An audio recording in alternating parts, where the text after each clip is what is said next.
Welcome to BHC today for Tuesday, March 14. One of my favorite Bible characters is Joseph, the 11th son of Jacob. You probably remember this story. His older brothers didn't like him because he was their father's favorite son. On one occasion, Joseph tattled on his brothers, and believe it or not, that didn't improve their relationship. In addition, it didn't help when Joseph told his brothers he dreamt they would bow down to him. None of that sounds very admirable, but there's a lot more to the story. Joseph was probably in his late teens when Jacob sent him out to make certain his brothers were doing well.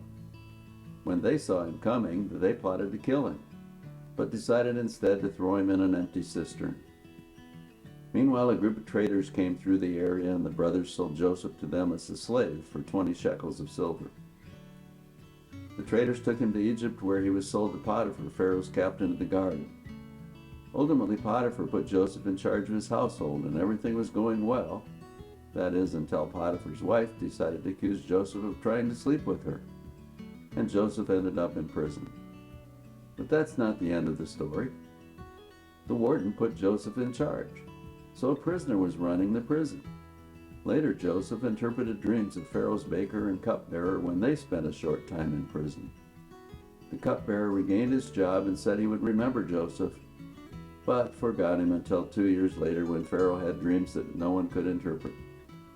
Joseph was called on, interpreted the dreams, and became ruler under Pharaoh. The Egyptians stored up grain for 7 years and were prepared when famine came in the 8th year.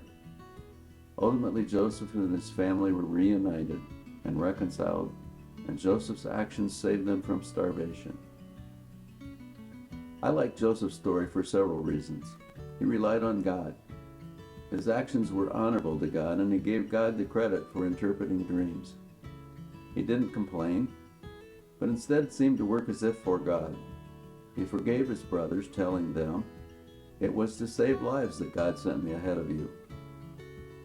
I believe God regularly takes ordinary people, often with serious faults, and uses them in wonderful ways.